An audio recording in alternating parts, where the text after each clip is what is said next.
Welcome all of you. आज के lecture में हम लोग बात करेंगे टी टेस्ट की और एसपीएसएस पे कैसे करते हैं इसको। तो टी टेस्ट का जो कॉन्सेप्ट है वो रफली बात करता है कि अगर हमारे पास ग्रुप्स हैं और मीन डिफरेंस की बात करता है और वो देखते हैं कि मतलब चेक कर सकते हैं उसमें कि दो ग्रुप्स हैं तो उनके बीच में जो मीन है क्या वो सेम है या नहीं है। टी टेस्ट तीन टाइप के होते हैं और पहला जो टी टेस्ट है वो है वन सैंपल टेस्ट। हम आज जो करने वाले हैं वो सिर्फ वन सैंपल टी टेस्ट करेंगे आज की क्लास में। इसके बाद आता है इंडिपेंडेंट सैंपल टी टेस्ट और आता है पेयर टी टेस्ट। तो इंडिपेंडेंट सैंपल टी टेस्ट में दो सैंपल्स की बात की जा रही होती है। पेयर टी टेस्ट में भी जो होते हैं वो सैंपल्स मतलब पेयर्ड होते हैं कि पहले आप किसी एक अपने जो रिस्पोंडेंट है उसके ऊपर उसका स्कोर कैलकुलेट कीजिए और बाद में उसको अंडर ऑब्जर्वेशन रखिए और दोबारा उसका स्कोर कैलकुलेट करके आप डिफरेंस देख सकते हैं।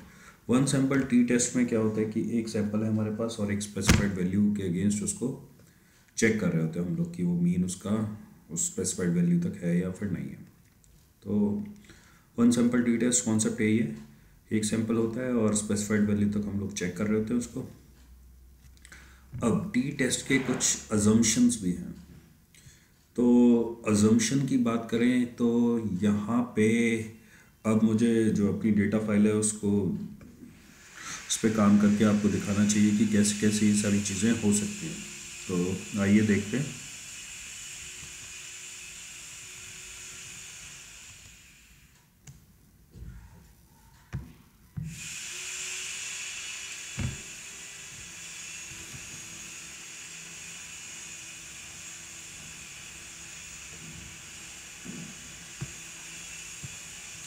और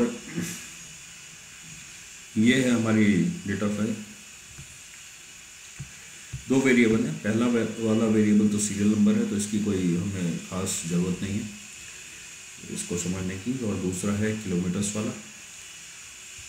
और क्या है किलोमीटर मैंने यहाँ पे लिखा भी हुआ है कि क्या चीज़ है।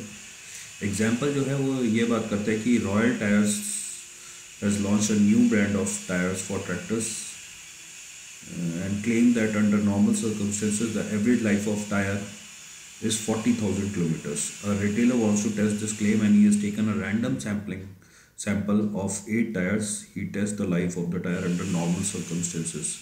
और ये जो एग्जाम्पल आ रहा है ये नवल वाजपेयी साहब की बुक से आ रहा है और 2014 का जो है इनका पहला एडिशन था, उस बुक को मैं यूज़ कर रहा हूँ। मुझे काफ़ी जो है बुक इजी लगी ये सारी चीज़ें समझने के लिए। तो ये जो डेटा फाइल है और ये जो एग्जांपल है उसमें सारा है और यही हम उसमें करने। तो ये जो है आपका किलोमीटर्स का है। यहाँ पे 40,000 क्लेम किया है टायर बनाने वाली कंपनी ने और एक रिटेलर है जिसके पास 8 टायर है जिसको उन्होंने रन करके देखा और देखा कि कितने जो है वो टायर्स जो है वो कब तक सही से रन करते हैं। और इस क्लेम को अब हम टेस्ट करने की कोशिश करेंगे with the help of this 8 sample कि क्या वो 40,000 तक इनका जो है मीन वैल्यू है या फिर नहीं है। तो सबसे पहला जो अजम्पशन है, वापस अजम्पशन पे आते हैं।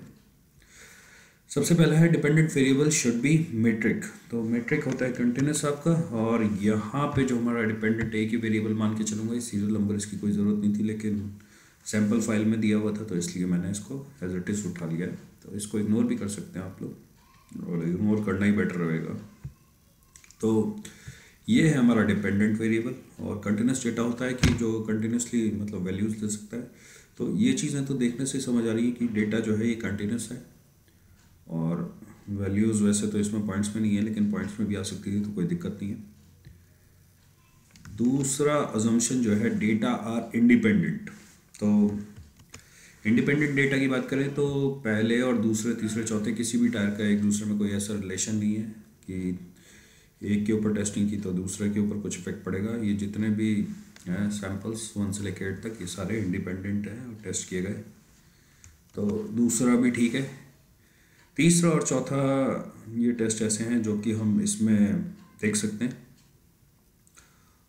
SPSS में। तो आइए इन्हें करके देखते हैं। सबसे पहला है आउटलायर। तो आउटलायर की हमने आज तक बात नहीं की है तो देख लेते हैं आउटलायर कैसे है। एनालाइज में जाएं, डिस्क्रिप्टिव स्टैट्स में जाएं और एक्सप्लोर में जाएं। मैं रीसेट कर देता हूँ उसको और किलोमीटर को डालें डिपेंडेंट लिस्ट में, और इसके बाद स्टैटिस्टिक्स में हमारे लिए है सबसे पहला जो है आउटलायर्स है, इसको टिक करें, कंटिन्यू करें और प्लॉट्स पे जाके स्टेम एंड लीफ को अनचेक कर दें, नहीं तो ये भी हमारे पास रिजल्ट में आ जाएंगे जो हमें रिक्वायर्ड नहीं है। और यहाँ पे एक ऑप्शन होता है स्टैटिस्टिक्स चाहिए, प्लॉट चाहिए, तो मैं अभी इंटरेस्टेड हूँ सिर्फ प्लॉट्स में, और इस पर ओके क्लिक करते हैं। ओके क्लिक करने के बाद केस प्रोसेसिंग समरी आई पहला, और दूसरा जो आया है वो इसको बोलते हैं बॉक्स प्लॉट। तो आउटलायर रफली कैसे पता कर सकते हैं? हम पता कर सकते हैं कि यहाँ पे स्टार करके एक छोटा सा आ जाता है, ऊपर नीचे हो सकता है वो। अगर वैल्यू, आउटलायर का मतलब होता है एक ऐसी वैल्यू जो सिग्निफिकेंटली अपने मीन से ज़्यादा दूर है। तो अगर स्टार करके कोई वैल्यू दिखाई दे रही है, उसके ऊपर रिस्पॉन्डेंट नंबर लिखा है, तो हमें पता लग सकता है कि वो आउटलायर है।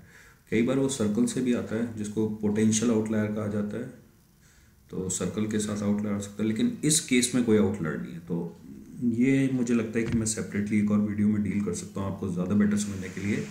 लेकिन अभी इस एग्जांपल के लिए हम इतना समझ सकते हैं कि अगर इस बॉक्स से बाहर कोई भी वैल्यू यहाँ पे दिखाई दे रही है लिखी हुई, और स्टार या उसके साथ सर्कल बना हुआ है, तो उसको आउटलायर बोलते हैं। तो इस एग्जाम्पल में तो हमें कोई भी आउटलायर नहीं दिखाई दे रहा है।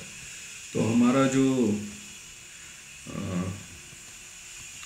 तीसरा जो ये था आउटलायर वाला अजम्पशन, ये भी हो गया है, डन हो गया है। चौथा है नॉर्मलिटी। नॉर्मलिटी के ऊपर मैंने काफ़ी बातें की हैं और मैंने पूरी एक सीरीज़ बनाई है वीडियो की, आप उसे भी चेक कर सकते हैं, पर हम यहाँ पे भी बहुत जल्दी से चेक कर लेंगे। वहाँ पे मैंने कई सारे तरीके हैं जिनके थ्रू नॉर्मलिटी कैसे चेक की जाती है उसके ऊपर डिस्कशन किया हुआ है। तो यहाँ पे क्या करें, एनालाइज में जाएं और डिस्क्रिप्टिव स्टैट्स में जाएं और यहाँ पे एक्सप्लोर में जाएं। डिपेंडेंट लिस्ट में किलोमीटर्स है, और स्टैटिस्टिक्स में ना जाके अब हम जाएंगे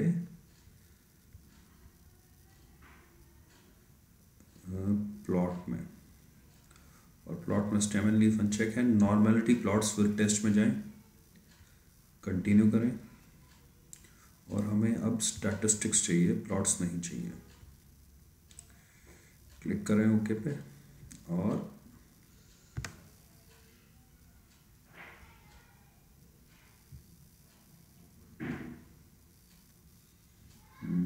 वैल्यू क्यों नहीं आई, एक बार दोबारा से देखते हैं। मेरे ख्याल से बोर्ड पे करके देखते हैं।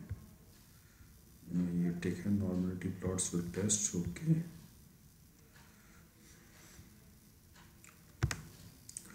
और ये टेस्ट ऑफ नॉर्मलिटी, तो मैंने क्या मिस्टेक की है, क्यों नहीं पहले रिजल्ट आ रहे थे, इसलिए आ रहे थे क्योंकि मैंने सिर्फ स्टैटिस्टिक्स पे डिस्प्ले किया था, और ये प्लॉट्स के साथ डिस्प्ले होता है। तो नॉर्मलिटी जब आप रन कर रहे हैं तो इंश्योर करें कि डिस्प्ले बोथ पे आपका जो है चेक मार्क लगा होना चाहिए।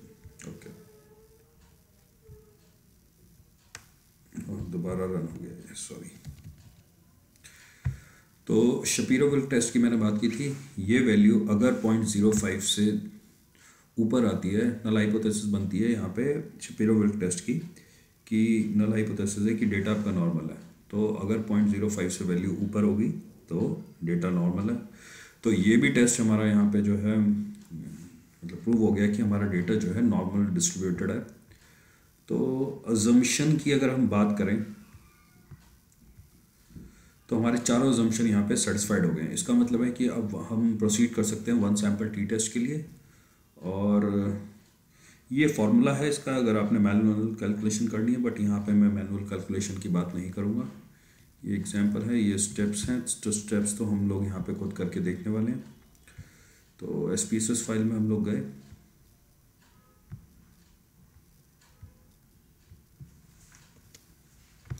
और ये SPSS फाइल है आपकी। एनालाइज में जाएं, कंपेयर मीन में जाएं, और यहाँ से है one sample T test. Kilometre से हमारा टेस्ट वेरिएबल, इसको राइट साइड ट्रांसफ़र करें, कैसे भी कर सकते हैं, इसको ड्रैग एंड ड्रॉप भी कर सकते हैं या एरो के थ्रू भी कर सकते हैं। और एक बार क्वेश्चन को दोबारा देखते हैं।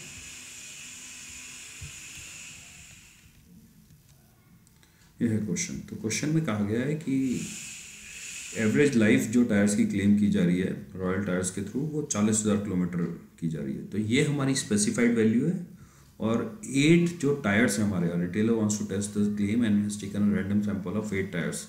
तो हम ये ट्राई कर रहे हैं कि 8 जो टायर्स हैं उनको रन करके कोशिश कर रहे हैं कि वो उनका एवरेज जो आता है वो 40,000 है या फिर नहीं है। तो हमारी टेस्ट वैल्यू जो हो गई यहाँ पे, स्पेसिफाइड वैल्यू जो होगी वो 40,000 किलोमीटर होगी। और ये वैल्यू हमें यहाँ टेस्ट वैल्यू में स्पेसिफाइड वैल्यू डालनी पड़ेगी 40,000। इसके बाद ऑप्शंस में जो है वो कॉन्फिडेंस इंटरवल है 95%, तो वो आप चाहें तो चेंज कर सकते हैं। 95% पे ही काम किया जाता है ज़्यादातर। तो इसके सिवा और हमें कुछ नहीं करना अभी। ओके पे क्लिक करें और ये है टी टेस्ट का रिज़ल्ट। तो T test, one sample T test में सिर्फ 2 ही जो है टेबल्स आपके सामने आएंगी। सबसे पहला वन सैम्पल टी टेस्ट आपको सैम्पल बता रहा है 8 टायर्स का है n = 8, मीन बता रहा है जो कि 39,750 है और 40,000 से कम है हमारी स्पेसिफाइड वैल्यू। उसके बाद स्टैंडर्ड डेविएशन है और स्टैंडर्ड एरर ऑफ मीन है। इसके बाद वाली जो टेबल है वन सैम्पल टी टेस्ट, वो है जो क्रिटिकल है सबसे ज़्यादा। इसमें सबसे पहले आपके पास टी वैल्यू आ रही है। अगर आप मैनुअल कैलकुलेशन करके देख रहे हैं तो वो है डिग्री ऑफ फ्रीडम है जो कि n-1 है। और सिग्निफिकेंट टेस्ट की हम बात करेंगे। इससे पहले आपका है मीन डिफरेंस। मीन डिफरेंस क्या बात करता है कि हमारा जो सैंपल का मीन आया है और जो हमारा स्पेसिफाइड वैल्यू 40 है उसके बीच का डिफरेंस क्या है। तो ये माइनस में दिखाई दे रहा है। तो माइनस का मतलब ये है कि स्पेसिफाइड वैल्यू से कम है। तो पॉजिटिव होता तो ये 40,000 से ऊपर होता। और ये साफ साफ यहाँ पे बता रहा है कि हमारा जो वो मीन है वो -250 है, तो 40,000 तो नहीं है। अब क्वेश्चन जो अराइज होता है यहाँ पे वो ये होता है कि क्या स्टैटिस्टिकली हम इसको मान लेंगे कि ये 40,000 के ऑलमोस्ट इक्वल है तो इसको एक्सेप्ट करेंगे या नहीं करेंगे। तो वो चीज़ हमें पता लगेगी significance value two tail test से। और यहाँ पे भी आपका जो रूल आएगा वो ये आएगा कि नल हाइपोथेसिस जो बनेगी, सबसे पहले नल हाइपोथेसिस आपकी यही हुई कि जो आपका सैंपल का मीन है दैट इज़ इक्वल टू 40,000।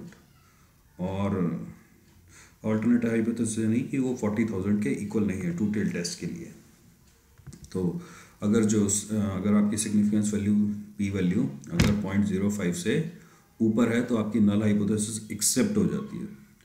तो नल हाइपोथेसिस यहाँ पे हमें एक्सेप्ट होती हुई दिखाई दे रही है। और नल हाइपोथेसिस एक्सेप्ट का मतलब है कि स्टैटिस्टिकली जो है यहाँ पे डिफरेंस नहीं है। वैसे हमें डिफरेंस दिखाई दे रहा है 250 किलोमीटर्स का डिफरेंस है ऑन एन एवरेज उन 8 टायर्स के सैंपल्स में। लेकिन वो जो है इन्हीं 8 टायर्स के लिए हम कह सकते हैं, हमारे सैंपल के हिसाब से कह सकते हैं, बट स्टैटिस्टिकली जो है वो डिफरेंस इतना बड़ा नहीं है कि हम अपनी नल हाइपोथेसिस को रिजेक्ट कर दें।